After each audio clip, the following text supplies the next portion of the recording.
Oi, gente, tudo bom? Hoje eu tô aqui com o Antônio Rômulo, que eu chamo de Tony, porque é meu amigo há muito tempo. Ele tem um projeto muito lindo chamado Caminhos Peregrinos, mas ele é mais conhecido pelo blog Retrip, que já está aí no ar há muitos anos, com muitas dicas legais. Ele fez o Caminho de Santiago já 2 vezes, uma de bike e a outra a pé, que ele acabou de voltar. Ele fez o caminho francês, que ele diz que foi um segundo chamado. Tudo bom, Tony?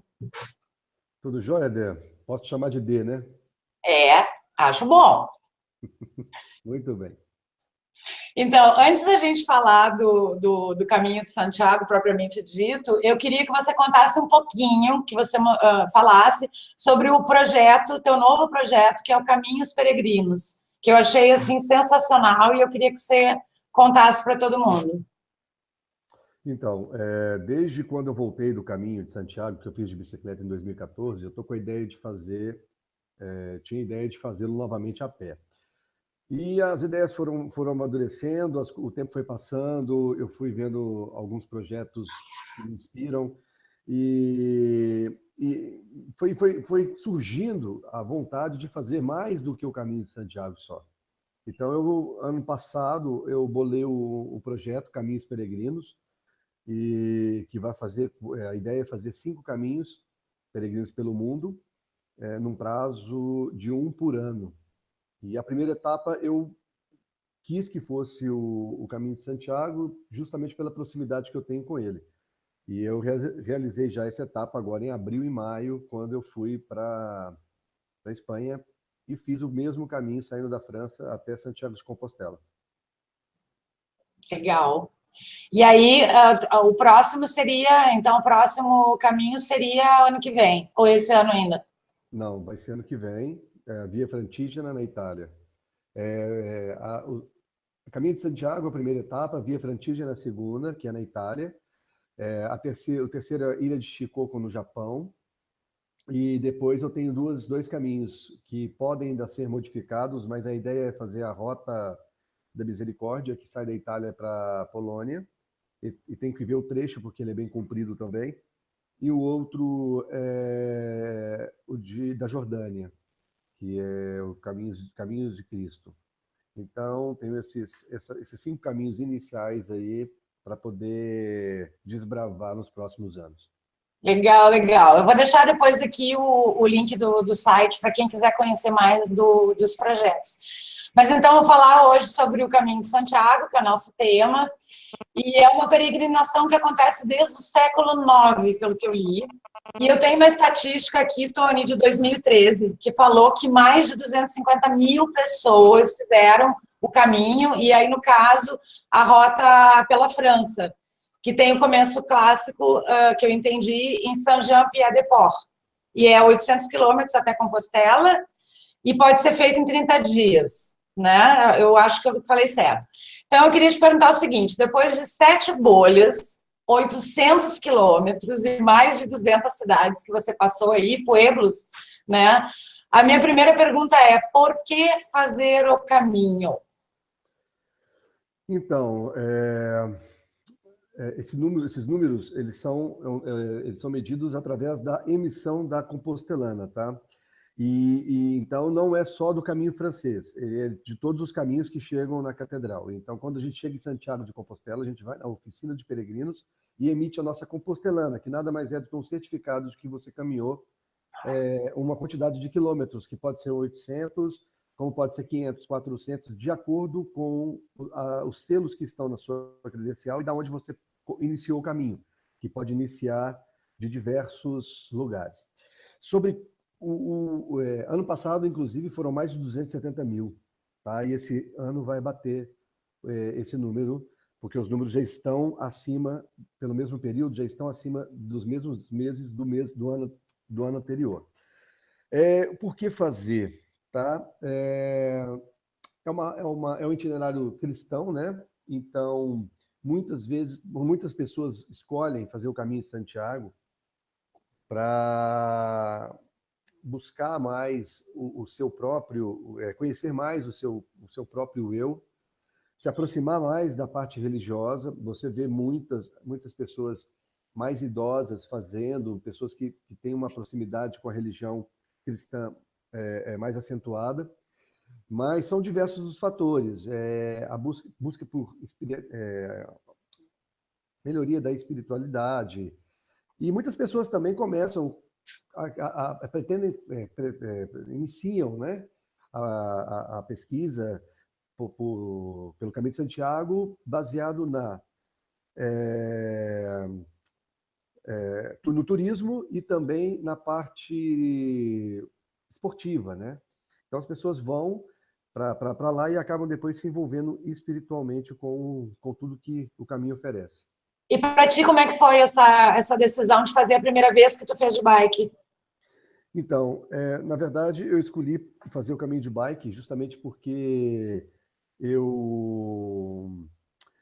a minha vontade era ter um momento mais de introspecção. Eu queria ter um momento mais eu e a minha bicicleta ali, no qual eu tivesse um tempo maior para pensar nas minhas coisas. Eu escolhi justamente porque a bicicleta dá essa possibilidade, apesar de ser um tempo mais curto. Eu não tinha o tempo para fazer todo a pé. Então eu escolhi fazer de bike justamente porque a gente tem pouco contato, né, com as pessoas, o que é diferente do caminho quando você está caminhando. Você tem mais contato com outros peregrinos e o aprendizado vem daí. Mas daí, na época eu escolhi fazer de bicicleta justamente porque eu queria um tempo mais sozinho, mesmo tendo ido com amigos, tá? E também eu não tinha o tempo todo porque eu queria fazer o caminho completo. Entendi.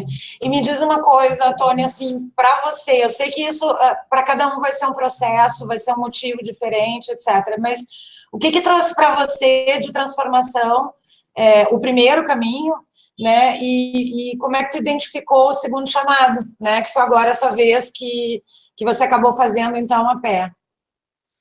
Então, quando eu resolvi fazer pela primeira vez, eu estava passando por um momento complicado da vida. Então, o meu filho tinha acabado de nascer, eu tinha enfiado os pés pelas mãos em alguns negócios que eu estava tocando por aqui, e então eu estava precisando mesmo de um tempo para botar as coisas em ordem.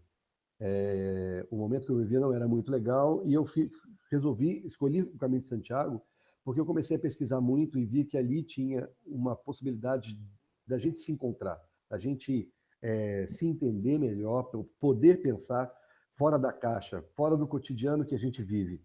E isso é muito importante, porque a gente consegue ter uma visão externa e consegue ter grandes avanços no nosso comportamento. Via relatos de outros peregrinos e me inspirei a fazer o Caminho de Santiago baseado nisso.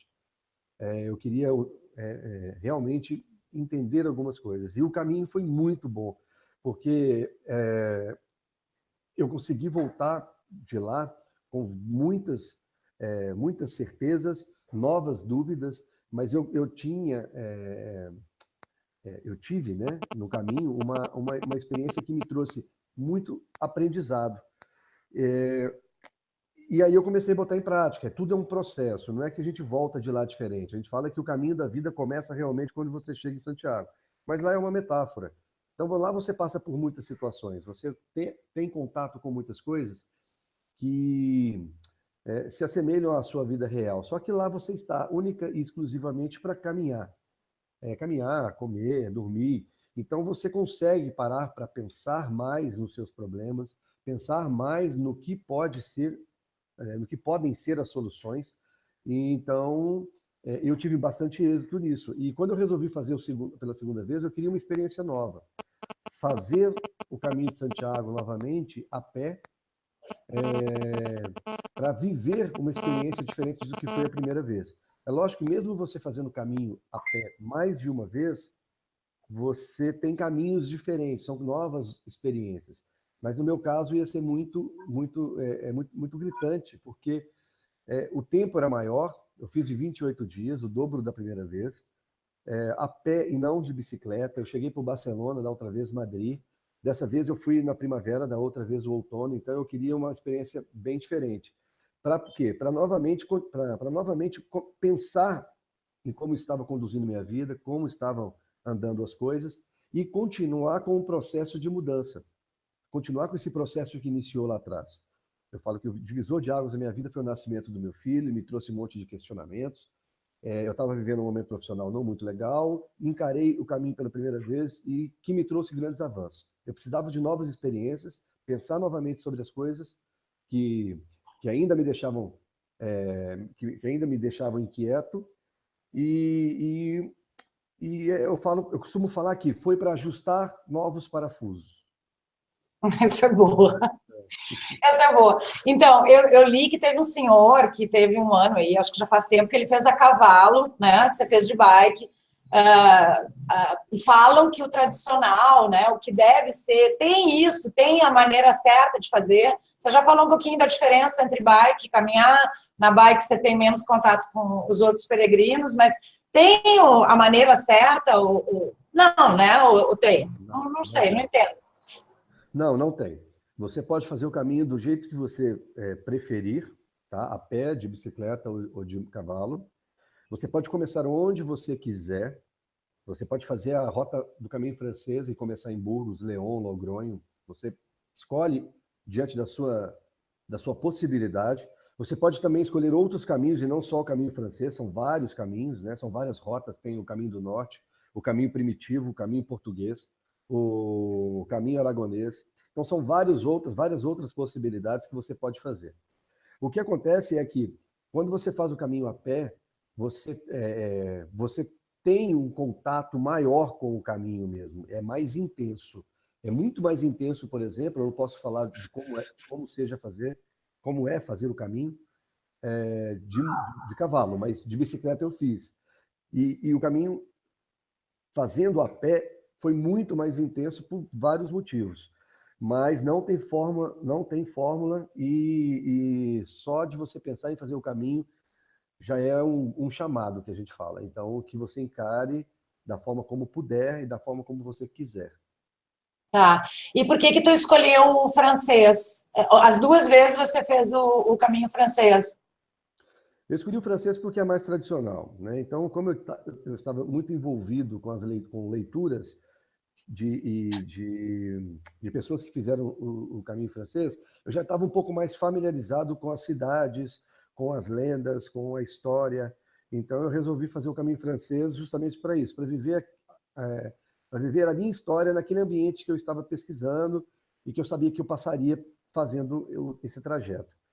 Resolvi fazer novamente o francês porque eu queria de novo, é o que eu falei, eu quis tudo diferente, né? Menos a rota. Porque, na verdade, esse projeto Caminhos Peregrinos, desse projeto vai sair um documentário, desse projeto vai sair um livro fotográfico e também o meu livro. Então, o que acontece? Eu preferi fazer o Caminho de Santiago justamente por estar mais dentro dele, mais no ambiente dele. Porque eu não sou um videomaker, né? Eu não sou um fotógrafo, então para mim seria mais fácil começar por um caminho que me trouxesse um pouco mais de confiança, né?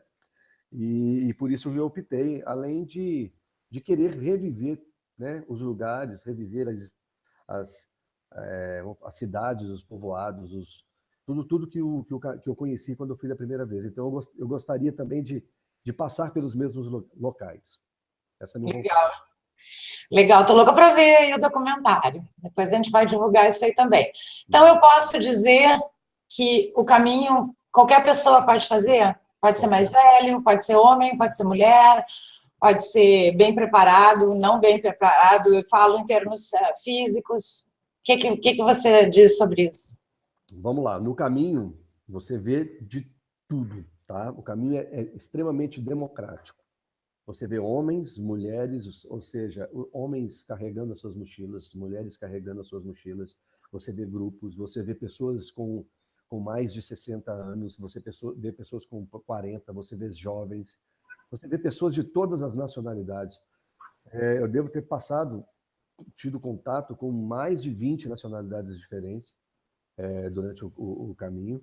E então eu falo que é bem democrático. Você precisa, sim, ter uma prática de caminhada, porque também depende do prazo que você tem, né? Eu fiz em 28 dias, então eu não conseguiria fazer 28 dias se eu não tivesse um preparo físico um pouco mais forte, então mais acentuado. Mas se você fizer em 45 dias, 40 dias, você consegue fazer tranquilamente em termos físicos. Para quem tá preparado, para quem já tem esse hábito, o prazo, entre aspas, né? Claro que a pessoa pode escolher, seria o normal 30 dias, é isso? 32. 32. 32 dias é um prazo que geralmente os guias de viagem, os guias do caminho, né? Eles aconselham diante das etapas, porque são mais de 200 cidades e povoados, né? Então, mas todos têm estrutura, tá? Uns mais, outros menos. Mas você tem sempre albergues para poder dormir e tudo mais. Só que, quando você divide a cidade, o trajeto em 32 dias, mais ou menos, você consegue ter uma padronização de quilômetros por dia, dormindo sempre em lugares que te dão mais possibilidades de estrutura. Então, você consegue alinhar bem, equilibrar bem o caminho entre 32 e 35 dias, inclusive com a questão física também. 32 a 35 dias não vai te exigir, sim, mas também não é um bicho de 7 cabeças, não. A gente vê muitas pessoas mais velhas fazendo, pessoas com um pouco de sobrepeso, mas que vão no seu ritmo. Eu costumo falar que a caminhada é árdua para quem tem peso nas costas e peso na consciência, né? Mas porque inclusive a preparação psicológica ela é importantíssima. A gente deixa para trás a família, a casa, a rotina, o trabalho e para a gente embarcar nessa jornada. Então essa preparação psicológica também ela é muito importante justamente para você trabalhar a ansiedade, para você trabalhar realmente o seu eu estando longe de tudo isso, de tudo que você está acostumado. Afinal, né, sair da caixa, sair do seu meio, sair da sua zona de conforto não é fácil para ninguém. Então, trabalhar a cabeça é muito importante. Tá, tu falou aí na questão da hospedagem. Então, normalmente, a gente fica em albergues, e aí, no caso, isso que tu falou de planejar, né?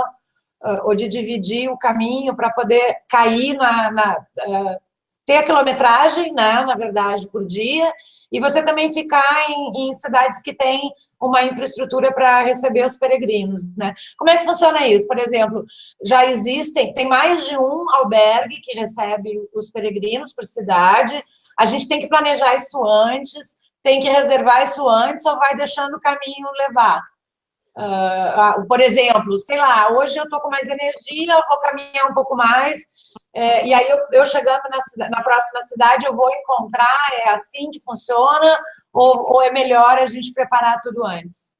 O meu conselho é, se você tem menos dias, que você programe, que você tenha a sua programação para ser seguida, tá? Se você tem mais dias, você tem 35, 40 dias, você pode deixar o caminho te levar. Existem 3 tipos de hospedagem, tá? O caminho, o albergue peregrino, o albergue privado e hotéis, né? Não são todas, são poucas cidades, sim, vamos falar em níveis percentuais. São poucas cidades que têm hotéis, tá? As grandes cidades, as médias cidades possuem. Mas todas elas têm o albergue peregrino, o albergue privado e peregrino. Então, às vezes, você tem 4, 5, 6 possibilidades de albergue. Tem vilarejos pequenininhos que às vezes tem um só ou 2. Se você opta por fazer o caminho ficando em albergues municipais, né, que são os albergues peregrinos, que eles podem ser municipais, eles podem ser colegiatas, eles podem ser monastérios, você paga mais barato, entre 5 e 7 euros, alguns são gratuitos, tá? Você dá donativo. Você fica com mais pessoas, porque geralmente são galpões maiores, então você fica com 30, 40 pessoas em beliches, e não tem como você reservar antes, não é permitido fazer reserva. Você chega nele e vê se tem vaga por ordem de chegada. E você só pode ficar uma noite. Na noite seguinte, você não pode mais ficar nele, você tem que continuar a sua peregrinação. Os albergues privados são diferentes. São albergues também que você fica em quartos compartilhados, mas geralmente os quartos são menores, são 4, 6, 8 pessoas. E esse você pode fazer reservas. Tem até aplicativos, tem até guia que tem os telefones, você já liga. Geralmente as pessoas ligam até numa cidade anterior, numa etapa anterior ou no meio da etapa seguinte, falando, olha, eu vou dormir aí hoje, tem um horário que eles aceitam a reserva, até a hora que... E um horário para você chegar também, né? Para depois, se você não chegou até aquele horário, eles liberam a sua reserva para outros, mas você consegue sim. E hotéis, aí depende Aí é da normal, né? cidade. Se tiver hotel onde você quiser ficar, os preços são bem mais acima. Num albergue privado, você vai pagar 12, 15 euros. Tá, e me diz uma coisa, em relação a melhor, existe isso também de melhor época para ir, né? No caso, porque, sei lá, tem época que é muito frio, que chove muito. Tem alguma dica para dar nesse sentido aí? Tenho sim. No inverno, vários trechos são fechados. Sebreiro, os Pirineus principalmente, se você for fazer a rota francesa, vamos dizer assim, o caminho francês, e você sair de Saint-Jean-Pied-de-Port, você tem que atravessar os Pirineus, tá? E os Pirineus, em época de inverno, é proibido, não pode. Não pode passar justamente por causa do volume de neve. E alguns outros trechos também, às vezes, ficam proibidos por causa de alguma nevasca, de algum volume de neve que está mais acentuado. Eles fecham o caminho. Então, não é aconselhável fazer no inverno. No verão, o verão espanhol, o verão europeu é muito quente, né? Então existe um fator da desidratação.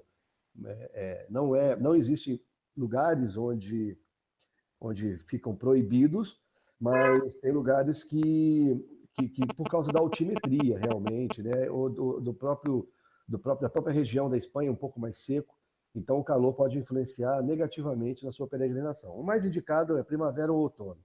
Tá? Eu fiz nas duas estações. Curiosamente, eu achei que, indo na primavera, que já estava caminhando para o verão, eu fosse pegar temperaturas mais amenas, e foi ao contrário. Eu peguei temperaturas bem mais frias do que quando eu fui em setembro, né? Então, mas nas duas épocas do ano é interessante. O volume aumenta em abril, maio e setembro, outubro. Tá. E, Tony, me diz uma coisa, e em termos de gastos, assim, você já falou aí mais ou menos dos preços dos albergues, daí você tem ainda a parte de alimentação, e que outros custos aí que tu tem, que a gente teria, assim, envolvido? Além disso, claro, a passagem, né, até onde você vai, mas, assim, durante o caminho, alimentação, albergue, mais alguma coisa? Sim, a alimentação, ela é o seguinte: existem, né, em praticamente todo o caminho, os chamados pratos peregrinos. Esses pratos é uma combinação de entrada, prato principal e sobremesa, ou água ou vinho. Você escolhe água ou vinho. O vinho é muito farto, né, na Espanha, então é comum acompanhar vinho nas refeições. Esses pratos peregrinos, eles variam entre 11, 15 e 11, 14 euros, mais ou menos. Mas o albergue, se você ficar aí em albergues municipais, né, que giram em torno de 6, 7, 5, 6, 7 ou 8 euros, e mais os gastos do dia, né? Eu não estou falando nada de compras, de souvenir, nada disso. Estou falando para você passar no caminho. Você vai gastar entre 25 e 30 euros diários, tá? Tá. Podendo ficar mais próximo do 25 ou mais próximo do 30, de acordo com o tipo de hospedagem que você escolher e também onde você toma o seu café da manhã, os seus lanches, né? Porque é muito comum também você ir nos supermercados, nos mercadinhos, comprar fruta, comprar alguns lanches e usar no caminho. Isso fica muito mais barato do que você sentar num café para poder fazer sua refeição. Durante E o caminho, não tem também a possibilidade de, em alguns albergues, você cozinhar? tem sim. Eu lembro você falando isso, né? Exatamente. Também tem a questão, se você não quiser um prato peregrino nos restaurantes, você pode ir no supermercado e comprar as coisas. Geralmente fazem. E isso é um outro momento bacana, que é o momento do coletivo funcionar, sabe? Da aproximação das pessoas, que é fazer um jantar coletivo. Então, cada um compra uma coisa, ou então uma pessoa compra tudo e depois rateia. Vai todo mundo para a cozinha, fica conversando e ficam cozinhando. Geralmente tem uma pessoa que sempre toma frente disso, né? E compram vinho, garrafas de vinho, e aí vira uma festa. É bem bacana mesmo, pessoas de todo mundo se virando para poder comunicar. Mas a coisa flui que é imperdível, assim, para quem... Aí que eu ia chegar também. Dá para fazer o caminho sem falar inglês, sem falar outra língua tranquilamente, né? Dá para Até fazer. porque existem outras maneiras de se comunicar. Sim. É lógico que quando a gente não sabe o idioma, fica um pouco mais complicado, mas no caminho todo mundo tem a disponibilidade de querer entender. Então, às vezes, uma mímica, um gesto, o espanhol não é tão diferente do português quando ele é falado um pouco mais devagar, né? Então, as pessoas acabam se comunicando, conseguem se comunicar assim, e a língua não é empecilho para ninguém para poder fazer o caminho. Legal, bacana. Tá, então agora eu queria saber, no caso agora, eu acho que a preparação, né? Aí a gente tem, tu já falou um pouquinho da psicológica, a gente tem a física e a gente também tem a questão, eu acho, da questão do que levar, né? Porque tem muita gente que viaja com muita coisa. Então, eu queria que tu falasse um pouquinho da psicológica primeiro, e depois da física, e aí depois a gente chega nessa parte de que a gente tem que desapegar, porque tem um peso, né, de acordo para cada um carregar nas costas. Se a gente não está indo com esse peso ideal, a coisa fica mais complicada, né? Exatamente. A questão da preparação psicológica é aquilo que eu comentei, de você realmente sair da sua zona de conforto. Você está indo para um lugar onde o seu espaço vai ser o espaço da sua cama, tá? 1,80 m², sei lá. Você vai usar banheiros compartilhados, tudo compartilhado. A sua casa vai ser a sua mochila, ou seja, tudo aquilo que você tem de necessidade vai estar dentro da sua mochila. E você vai ficar caminhando, comendo, dormindo. Então você tem que estar preparado para sair do seu ambiente de trabalho, de família, de amigos, e para poder embarcar numa jornada dessa. Porque o caminho também tem suas fases, né? Você fica mais ansioso no início, porque ele ainda está mais... ele está começando, então ele ainda tem muita coisa para acontecer, você fica mais ansioso. É a hora que o corpo também fala mais, as dores aparecem. Então, você tem que estar com o psicológico bem preparado do tipo, eu quero fazer isso, é a minha vontade, é o meu desejo, e colocar isso acima de qualquer outra coisa ou de qualquer outra dificuldade. Tá, deixa eu te perguntar uma coisa que me veio na cabeça agora. Você conhece alguém que foi e desistiu já nos primeiros... Tem várias pessoas. E pode desistir de diversas formas, tá? Pode não desistir do caminho, mas pode começar a fazê-lo de ônibus. Porque para continuar conhecendo a cidade, porque já comprou passagem de ida e de volta, não, às vezes não, mas já aconteceu. Eu conheci uma italiana, por exemplo, que no quinto dia, sexto dia, ela já voltou para a Itália, como é fácil, né? Não é igual nós brasileiros que estamos longe, pagamos caro na passagem e não dá para trocar fácil. Ela desistiu. Várias pessoas desistem sim, mas a grande maioria consegue. E não é também problema nenhum também, caso tenha algum problema, abortar, né? Mas as pessoas, às vezes elas dão um jeito em algumas coisas, param 2 dias para descansar, para poder se reabilitar de uma bolha ou de uma tendinite.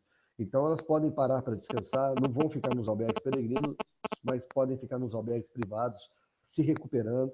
Então é sempre bom deixar uma folguinha de dias também, para se caso acontecer isso, você parar, dar uma descansada para depois continuar em frente. E se não der para estar sempre caminhando, que você caminhe um dia e faça outros circuitos de ônibus. Isso cada um é um. Muitos fazem, tem muitas pessoas que optam por fazer desse jeito depois que tem problema também. Tá, e na parte física, porque tu já é uma pessoa bem preparada, você tem o costume de correr maratonas e até no deserto você já foi, no Atacama.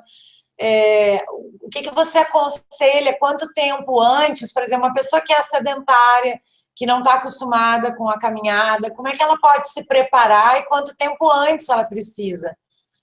Então, o Caminho de Santiago, ele tem alguns dias que são dias um pouco mais críticos. Nos guias, quando a pessoa for fazer o caminho, obviamente ela vai começar a pesquisar e ela vai ver, uma das coisas que deve ser pesquisado é a questão da altimetria. E lá fala, talvez você não entenda nada hoje de altimetria, mas daqui a pouco a pessoa acaba entendendo um pouco e acaba também falando que é um dia mais difícil, um dia mais fácil, um dia médio. Então, tem alguns dias, apesar de poucos, que são bem difíceis. Então, esses dias você tem que colocar na sua programação caminhar menos. Mas, de qualquer forma, é possível fazer sem ter uma preparação muito específica. Eu aconselho que os 3 meses, 4 meses antes, a pessoa comece a fazer caminhadas próximas de casa, já usar a bota que pretende levar para o Caminho de Santiago para poder amaciar, e ir aumentando as distâncias aos poucos, e, se possível, pegar lugares onde tenham terreno de terra, cascalho, com subidas. Então, isso que eu ia até. Eu acho que eu li em algum lugar que o ideal não é você fazer na esteira, você fazer num terreno mesmo, normal, rua, subida, descida, e não usar a esteira, não é? Sim. Sim, porque você tem que ambientar com o solo que você está pisando. Porque senão, se você faz na esteira, a esteira propicia muitas facilidades. Ela te dá um desenvolvimento cardio muito bom, porque ela mantém uma constância, mas em compensação ela tem amortecedor, então ela é totalmente lisa e reta. Então, é bom se você ter contato com o terreno diferenciado, justamente para quê? Para você aprender a caminhar nele e evitar lesões simples, como virar o pé e torcer o tornozelo, entendeu? Ou numa descida, escorregar num cascalho e cair sentado, por exemplo, ou machucar um joelho por causa disso. Então é bom você já fazer uma caminhadazinha próxima de casa, aumentando aos poucos a quilometragem, mas já em terrenos, porque o Caminho de Santiago tem todo tipo de terreno, tem asfalto, tem grama, tem terra, tem pedra e tem cascalho. Então quanto mais, os mais difíceis são cascalho e terra, né? Então caminhar nesse tipo de terreno ajuda bastante. Mas é uma preparação 3, 4 meses antes. Não começa querendo caminhar 10, 15 quilômetros, não faça isso se você for sedentário, começa aos poucos. É lógico, tem que ter acompanhamento médico, né? Sempre para qualquer início de atividade física. Mas não é uma coisa, não é um bicho de 7 cabeças. Agora, o seu físico também, ele depende de um outro ponto, que é o que você falou, que é a questão da bagagem, tá? Então não adianta você estar bem condicionado, mas você levar muito peso. Pois é, como é que a gente faz para colocar a nossa vida nesses 30 dias ou 40 dias dentro de uma mochila que normalmente vai aí em torno de 6 quilos, e você viajou com o dobro? Não, eu viajei. Na verdade, como eu fiz o documentário, eu tinha que levar no máximo 9 quilos, tá? 10% do peso, eu tenho 90. Ah, tá. É, 10% então do peso seria mais ou menos o que a gente calcula exato, como máximo, tá? Como máximo. como máximo, tá certo? Então, eu viajei com 16, né, por causa do equipamento. Então, para mim foi muito duro viajar com 16 quilos nas costas. Mas eu aconselhava até 10% do corpo, quanto menos, melhor. A mágica é o desapego, tá? E aí acho que aí já começa um processo, né? Já. E muitas pessoas não vão daqui ainda com esse desapego total. Então é muito comum você lá ir despachando. Às vezes você despacha. Eu vi, por exemplo, né, uma conhecida que no segundo dia de viagem, de caminhada, ela dividiu a mochila dela ao meio. Na verdade, ela é meio que ela despachou para Santiago de Compostela 60% da mochila e ficou com 40% para poder caminhar, para você ter uma ideia. E também você pode. Algumas pessoas, às vezes, largam as coisas, largam uma blusa, largam uma peça de roupa pelo caminho mesmo, para ficar livre daquilo, ficar livre daquele peso. Ou também tem, hoje em dia, né, tudo também, o Caminho de Santiago é uma máquina de turismo também, né? É uma máquina, movimenta muito dinheiro, a gente né, não tem como negar isso. Então também tem os transfers de bagagem. Então, você sai de uma cidade A e vai para a cidade B e vai ficar no albergue municipal da cidade B, ou pretende ficar lá, você já despacha na cidade anterior a sua mochila e pega no albergue, que eles entregam no albergue que você for ficar na cidade seguinte. Então, também tem isso. Mas a prática de carregar o seu peso é uma prática de fazer você pensar naquilo que realmente é necessário para você. Então, o que está nas suas costas ali é o que você realmente precisa. Deve ser o que realmente você precisa. Para você realmente pensar assim, o que é mais importante, entendeu? A gente para e pensa diversas situações. Por exemplo, a própria água que você bebe, sabe? Ela tem um valor enorme ali, porque você pode ficar sem água, apesar da Espanha ter muitas fontes de água potável, mas você se preocupa com um galão de água, com a garrafinha de água. Não pode comprar muita água, porque senão você pesa a sua mochila também. Vou levar 3, 4 litros de água. Não, você está botando 4 quilos nas suas costas, 3 quilos nas suas costas. 4 não, que é muito, mas 2 litros de água são 2 quilos, né? Então, esse gerenciamento de coisa e essa abdicação de coisas que, para peregrinar, são mais supérfluas, que é o grande exercício, o grande barato de você botar tudo nas costas e evitar despachar. Tá. E tirando, assim, no teu caso, que foi essa questão do equipamento, uma coisa que eu lembrei agora, se no meio do caminho tem internet, isso é uma curiosidade que eu tenho, acho que não é em todos os lugares que tu vai ter uma boa conexão. Aí eu tô falando muito mais não para navegar, mas eu digo até para notícia, para uma questão de segurança, isso é uma coisa. E o que você acha, tirando o equipamento no seu caso, que aí era uma coisa específica, o que é imprescindível, que você acha que é imprescindível para ter ao longo do caminho, para que, sei lá, que seja seguro, que seja bom, já falou, a garrafinha da água, mas e o que mais? Tem mais outras coisas? Imprescindível, sua roupa. E aí, não, mas aí nesse quesito da roupa, alguma coisa especial, sei lá, uma meia especial, Não, tudo bem. Se você tiver um par de meia, que a meia ela bota o suor para fora, melhor, né? Mas não é um fator que determina o sucesso de caminhar, não. É ajuda, colabora. Mas não, é a sua roupa que você precisa. E os seus artigos de higiene e tal. É o básico do básico. Necessário é o básico do básico. Você pode levar... Tá, eu digo assim, em termos de equipamento, ou uma blusa drywall, não sei o quê, nem é drywall, é dry fit, drywall. Dry fit é boa, sabe por que uma blusa dry fit é pouco? Porque ela pesa pouco.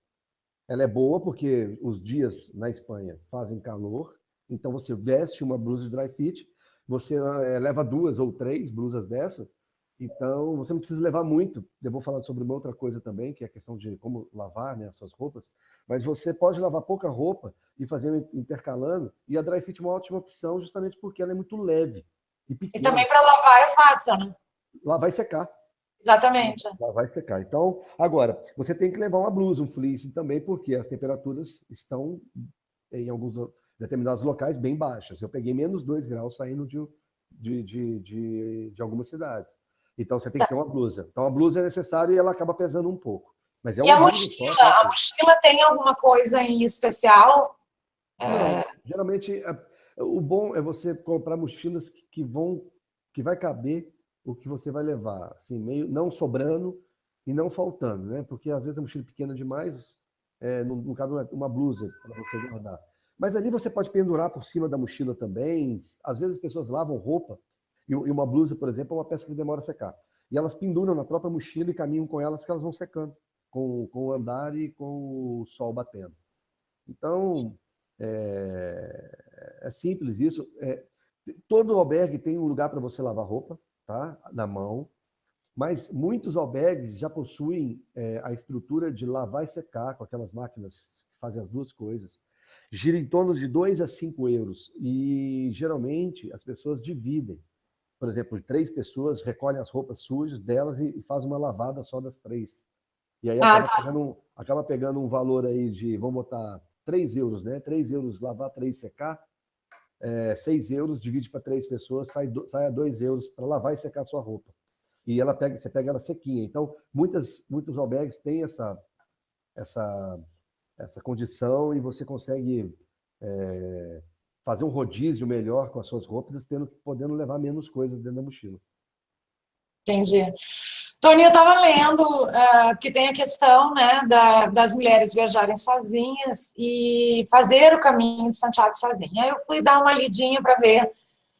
Em 2015, tem uma americana chamada Denise Chen, de 41 anos, que ela desapareceu em Astorga, e 5 meses depois o corpo foi encontrado no terreno de um cara, ele foi preso e tal. E existem alguns outros, eu vou chamar de boatos, porque não se tem certeza, sobre roubo e até estupro. E aí eu queria saber a tua opinião em relação a isso, como é que tu acha que é a segurança ao longo do caminho, se existe alguma segurança nesse sentido, se você vê alguma coisa, como é que você vê, eu sei que tem mulheres viajando sozinhas no caminho, como em qualquer lugar, mas o que você acha, como é que você vê isso? Olha, vamos lá, por parte. Primeiramente, é o seguinte, eu vi muitas mulheres viajando sozinhas, muitas, e brasileiras também bastante. Então, tem muitas mulheres fazendo o Caminho de Santiago sozinhas. O Caminho de Santiago é um caminho seguro, tá? Mas, assim como todo lugar do mundo, no Japão, nos Estados Unidos, pode acontecer um ou outro caso. Com relação, vamos falar do pequeno para o pior, né? Em caso dos furtos, eu não passei por isso, eu realmente, sei lá, deixei largado, eu estava com equipamento caro, eu não fiquei carregando para dentro de banheiro, porque você usa banheiro compartilhado, ter que levar tudo para lá, eu estava sozinho. Então, você tem que carregar. Não, eu deixava tudo na minha cama, lógico, né? Não dando bandeira, mostrando o que tinha e tal, mas ficava tudo bonitinho, guardadinho, não tive problema com isso, com furto. Mas é bom você tomar cuidado. Tem pessoas do mundo todo ali, você deixa um celular em cima, você está, né? Sim, sim, cuidado normal, né? O cuidado normal em qualquer lugar do mundo. Isso, exato, beleza. Com relação a roubo também, não tenho, sim, não tive nem contatos assim com pessoas que foram assaltadas, mas existem casos também, né? Mas que tenha sido próximo do meu conhecimento, não. Tá. Agora, a segurança para estupro e violência contra a mulher, ou, no caso, até um assassinato, né? Para um caso de mulher ou homem. Geralmente a mulher é uma vítima, é um alvo, né, mais visado por quem comete esse tipo de crime. O caminho é seguro, tá? Mas você, no caminho, tem que tomar alguns cuidados. Eu acho que é sempre bom tomar alguns cuidados comuns, por exemplo, caminhar mais perto de mais pessoas. O caso dessa menina de Astorga, ela errou uma rota, ou ela foi atraída para uma rota errada, onde só tinha ela. E aí esse cara, ele acabou fazendo o que fez. Mas o caminho, após essa tragédia, o caminho se tornou bem mais seguro também. Existe uma guarda hoje, que é uma guarda civil, que ela é espalhada no caminho. Então, essa guarda cuida mais do caminho. Então, o caminho que já, na minha opinião, eu fui em 2014, não tinha isso, tá? Esse fato ocorreu em 2015. Inclusive, eu ajudei muito uma amiga minha, a Karina, para fazer esse caminho. Ela foi sozinha, conheceu pessoas lá, lógico. Então, acaba que você não caminha sozinha sempre, né? Tem sempre alguém do seu lado trocando uma ideia. E por mais que você caminhe sozinho, porque você precisa de um momento de introspecção, você a 30, 40 metros para frente, você tem pessoas, grupos, pessoas para trás e tal. Dificilmente eu fiquei em situações onde eu olhava para frente e para trás e não via ninguém. Geralmente, como eu andei muitos quilômetros, o meu final do dia era assim. Então, porque já tinha poucas pessoas caminhando. Geralmente as pessoas começam a caminhar às 6h30, 7 da manhã e vão até no máximo 2 horas. Então, 3 horas, 2h30 para frente já é difícil, já tem poucas pessoas caminhando, né? Só aqueles que vão percorrer uma distância maior. Então, em finais de tarde, geralmente eu olhava e realmente não via ninguém. Mas voltando, a guarda, hoje, ela está mais bem distribuída. A Espanha, por causa desse acidente, né, desse caso, tomou algumas providências, mas assim, é sempre bom tomar cuidado. Mas o caminho, sim, é seguro, tanto que são milhares e milhares de mulheres que vão sozinhas todo ano. E se você for analisar um caso isolado... E aí mulheres de todas as idades, né, que eu vejo. Desde as mais novas até as mais velhas, que eu já vi também, 84 anos. Sim. Sozinhas, eu vi pessoas com 60, 52, 40, 23. Sempre bem variado mesmo. E assim, das brasileiras, tá? Quando você falou dessa questão assim, então você aconselha, vamos dizer assim, que a pessoa tente cumprir mais ou menos essa quilometragem diária, porque aí você vai estar, geralmente, com pessoas também no caminho, não grudadas em você, né? Porque o caminho é um processo solo, né? Vamos dizer assim. Mas, claro que você vai conhecer um monte de gente. E existem pessoas que até acabam arrumando companheiros, no sentido, companheiros de caminhada, estou querendo dizer, que acabam caminhando até o final, né, juntos, não necessariamente falando o tempo todo e tal. Então, o ideal, de repente, seria você programar mais ou menos de caminhar essa quilometragem diária aí e ter sempre alguém nesses metros aí que te separam. Sim.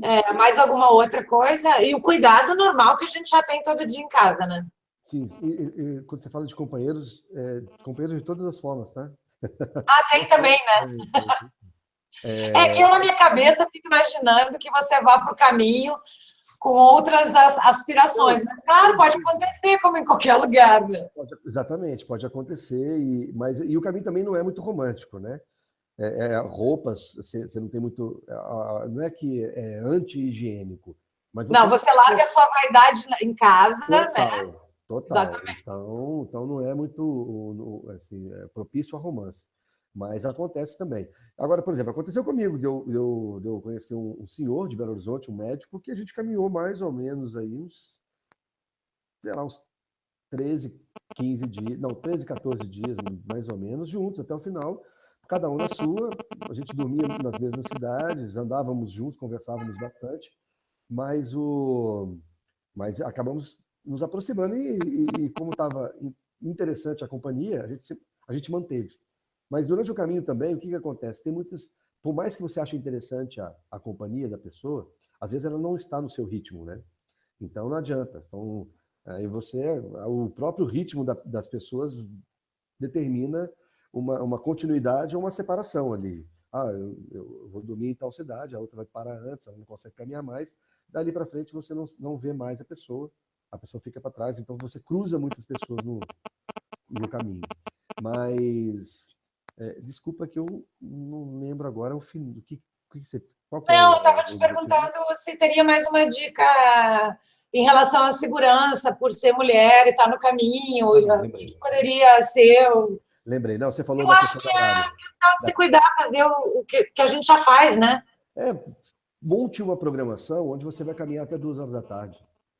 Beleza, perfeito. Sai 6h30 da manhã, E 7 não horas da sair manhã. também, às vezes, tão cedo de manhã, né? Quando está escuro, talvez.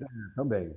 Também. 6h30, 6h30 não, já tá. Não, 6h30 está começando a clarear. 6 horas eu saí um dia e não gostei muito de sair escuro, não. Foi uma vez só.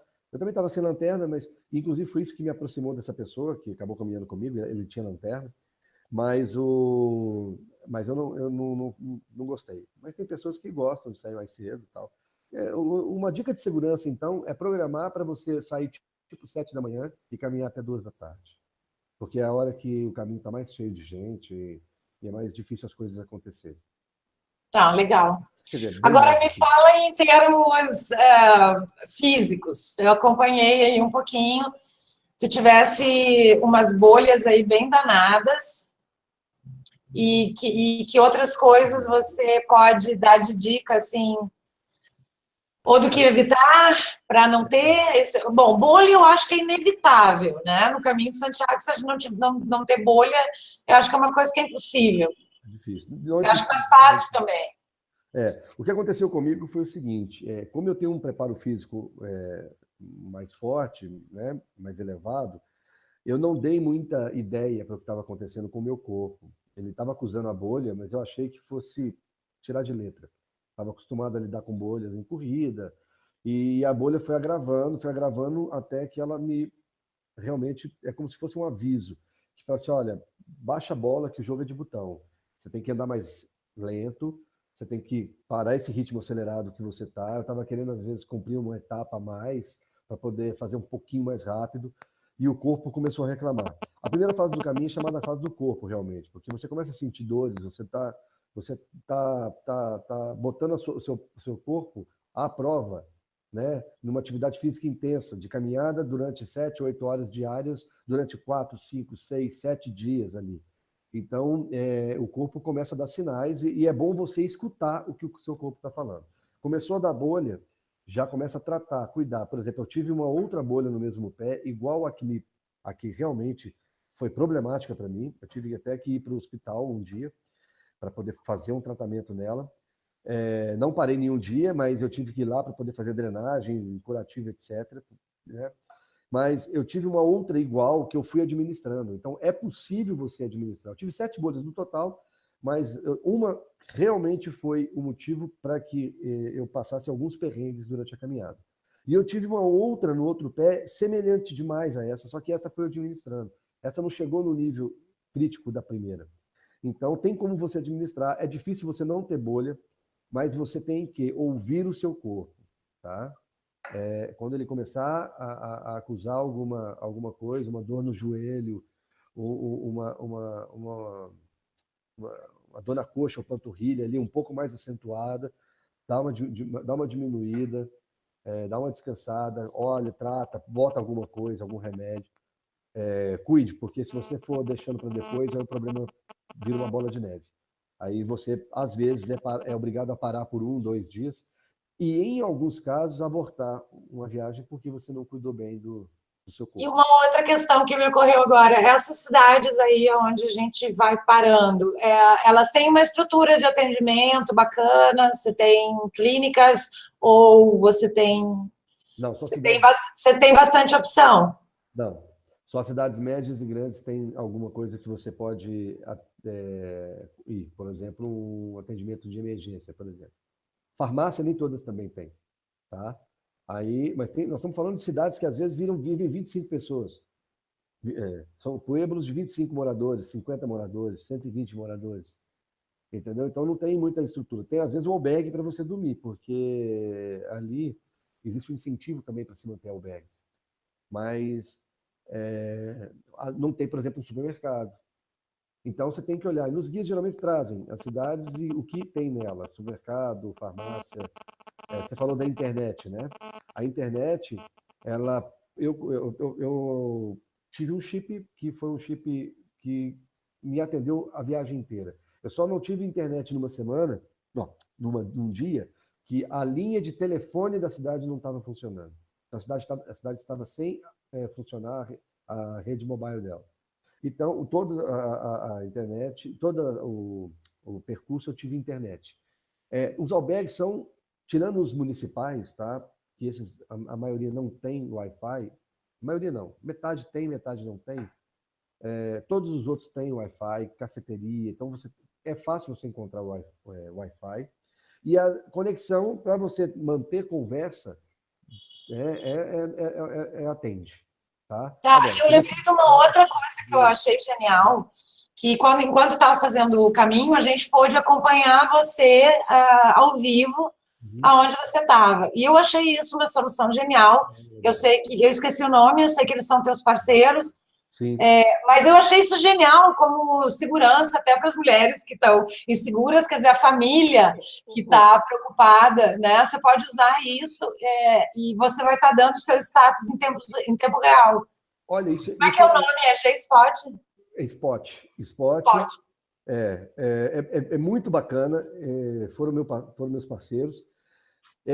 Você anda com ele acoplado na sua mochila ou na sua roupa e ele vai mandando mensagens via satélite. O que você programa antes de ir a mensagem que você quer. Ele tem as funções de rastreio, então você tem um plano, né? Você compra um plano anual. Esse plano anual tem um básico e tem um prêmio, não lembro agora qual que é a categoria, mas o básico ele já faz com que de 10 em 10 minutos seja enviado um sinal do seu aparelho para uma central via satélite. E aí a sua família, os seus familiares, amigos, ou quem acompanha, no nosso caso, né, que a gente mexe com blog, tem seguidores acompanhando, eles acompanham a sua trajetória, de 10 em 10 minutos tem um pontinho marcado.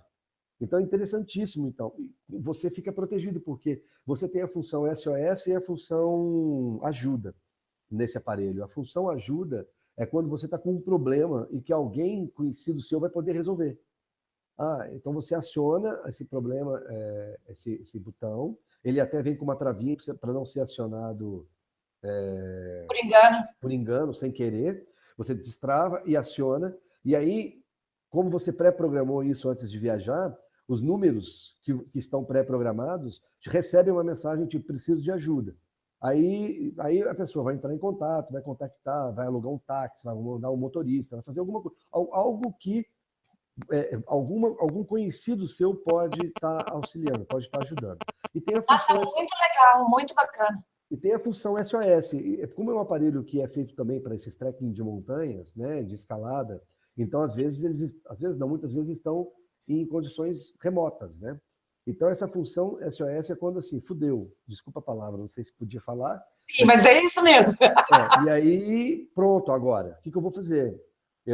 Aí, se você aciona a função SOS, quem recebe essa mensagem é uma central da Spot nos Estados Unidos, e eles são os responsáveis por acionar um serviço público, ou até, não sei se privado também, mas acionar um serviço de resgate para você.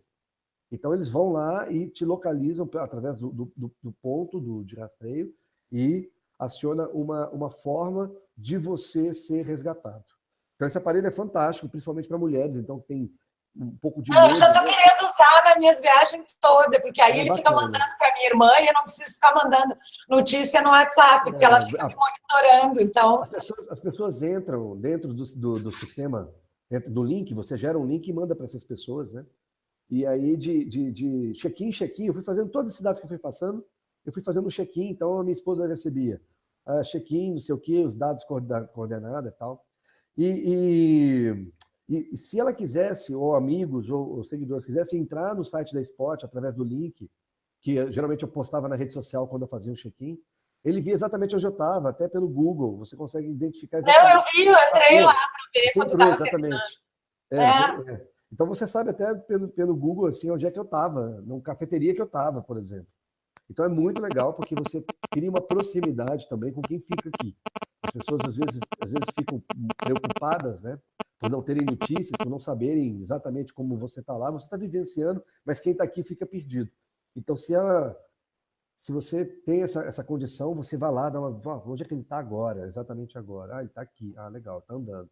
Você vê que ele está andando por causa do sinal. 10 minutos tem um sinalzinho, você tá tudo ok, tá tudo tranquilo. Agora ele está passando por esse lugar aqui. É bem interessante, é gostoso até. Não só a questão da segurança, mas a questão também do entretenimento, né? Dessas pessoas estarem mais próximas da sua aventura. Não, eu achei muito legal, acompanhei ele. E agora, Tony, para a gente fechar, assim, o que você diria para a pessoa que quer fazer o caminho, ou que está pensando, que ainda não decidiu? Qual é a dica de ouro, assim, de uma pessoa que já fez 2 vezes, que vai fazer ainda muitos outros? Qual é a tua dica de ouro? Olha, quem está pensando em fazer ou já decidiu fazer, essas pessoas já foram fisgadas pelo caminho. Uma hora vai. As pessoas que já fizeram vão voltar. Eu tenho uma frase que eu falo que pelo caminho a gente não fala adeus, né? Mas o que acontece? Para aquelas pessoas que estão assistindo esse vídeo aqui, mas nem sabia nada do Caminho de Santiago, procura saber. Dá uma lida sobre os relatos, sobre o que é, toda a atmosfera. Dá uma lida lá no Retrip. No Retrip tem um monte de coisa, né? Eu vou colocar um... bacana. O Retrip tem tudo da minha primeira passagem, por mais que seja de bicicleta, lá tem os textos de transformação, lá tem os textos de aprendizado, os aprendizados que eu tirei do caminho. Então, pesquise. E as pessoas que estão pensando já foram fisgadas. É só ter coragem, pegar, organizar, porque tem várias questões envolvidas, tempo, família, dinheiro e coragem também, né? Mas vá, porque é fantástico, é sensacional. Uma dica de ouro, assim, a dica de ouro, Denise, vá fazer o caminho de Santiago. Você não vai voltar a mesma pessoa.